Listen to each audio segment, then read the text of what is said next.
Do you have chronic pain? I do. And that's why I created this channel, is so that we can share and support one another. I'm 59 years old, and in July of 2021, I had a herniated disc. I had lower back pain radiating into my left hip, and my doctor suggested I get an epidural. That epidural was botched. The doctor punctured my spinal cord. I had to get a blood patch because of the hole that was created. They took blood out of my arm and put it into my back, hoping that it would seal the hole, and it did not. And so I was very, very sick after that. I had to have an emergency room visit. I lost my vision for a time. And I want to provide support to those of you that are also dealing with chronic pain. I have lots of other issues that I've discussed in the prior videos, but this is a picture of what I looked like in August of 2021 when I was still very sick with a hole in my spine and a spinal fluid leak. So when we have problems like this, it's hard for us to adjust to the change that it's made in our lives. We remember being active. We just want to get active again. Sometimes that's why we allow the doctors to do these procedures with the hope that it will get better. And sometimes it gets worse. So I wanted to talk today about the embarrassment and the issues of isolation based on the fact that we have pain. So many of us will try to hide that pain. I do it. I do it with you guys. I try to hide that pain. I deal with it every day. I deal with it when I get up. I deal with it when I go to bed. I deal with it during the night, during the day. But I don't like for my friends and family to have to deal with it.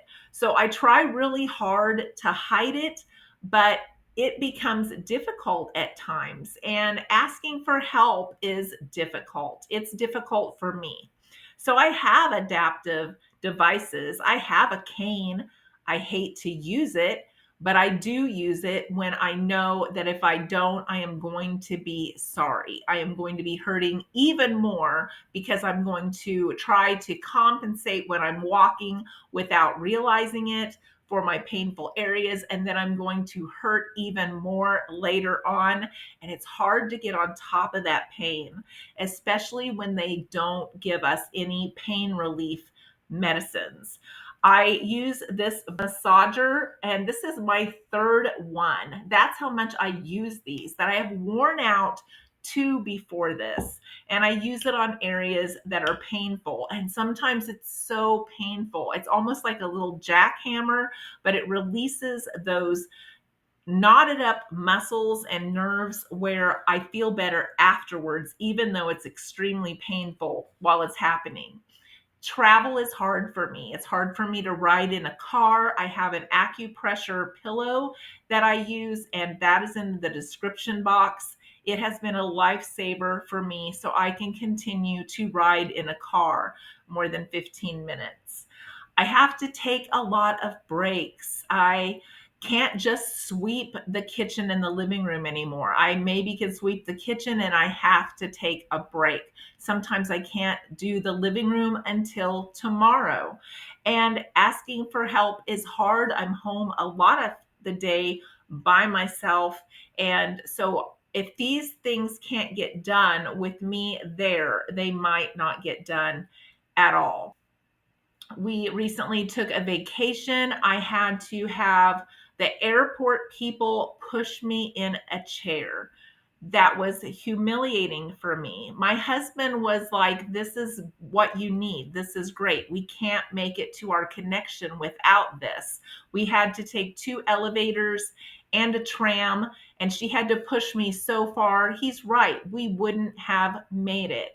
But for me to be 59 and have to be pushed in an airport chair, I was very humiliated. My mother-in-law said, that's what they're there for. Use those. And I'm thinking, yes, but she's 80 and I'm 59. And this is just so embarrassing. So the isolation of us trying to hide this and trying to do things without people knowing we're hurting. Sometimes it's kind of silly because they can see it on our faces. But I don't like to tell people what's going on. I don't like to tell my family. And that is a common problem that a lot of us deal with. I tried to vacuum one day, the vacuum fell over. I got stuck in the bathroom. I couldn't get out. The vacuum was down. I had to try to crawl over it and leave it stuck there until my husband came home from work to help get the vacuum up. And I cried because it was so embarrassing, even though I was alone. So I just want to encourage people. I'm sorry I almost lost it in that last clip because it is hard. You guys know that it's hard. But there is adaptive equipment that we can use. And I have to do these videos to tell myself as well to not be embarrassed to use them. My mother and father-in-law in the last year got one of those stair lift chairs that go down the stairs to their basement. That's where their television is at. And my mother-in-law uses it because that's also where their laundry is at. And trying to go down the stairs with laundry is dangerous for them. He's had a lot of falls, and yet he still won't use the chair. And he's 81 and a half.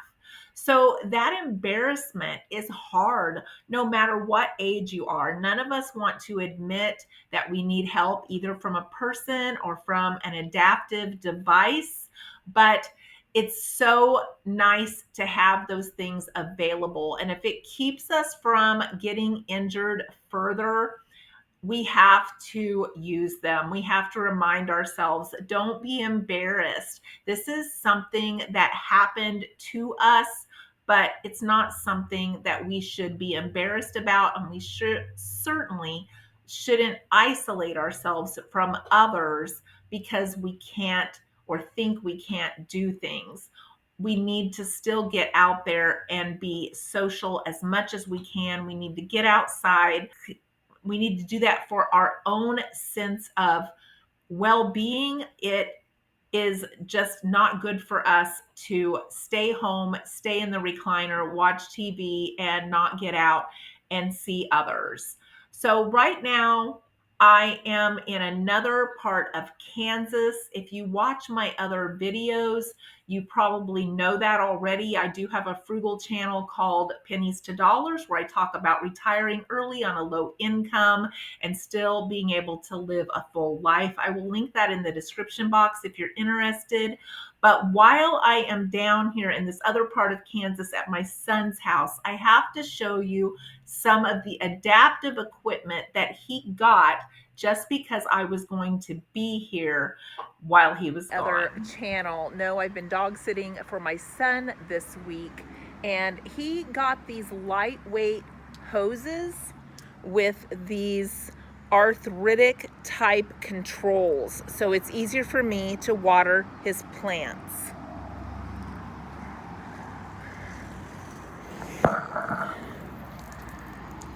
And it does make it super easy. All I do is push up on this. The hose is super, super light, and I'm able to control it with the arthritis in my thumbs.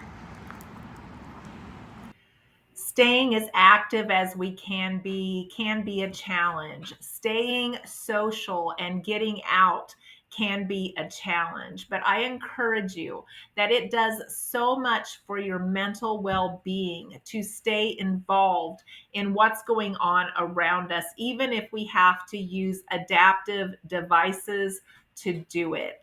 I keep a crutch in my car. I keep a cane in my car. I travel now with a walking boot with an elastic bandage. I have a whole tool chest full of tricks, including essential oils and all kinds of things that I use to control my pain. But I am not going to let my pain keep me from living a full life. And I hope that you won't allow it to as well. Thanks for listening today, and I hope to see you in the next video.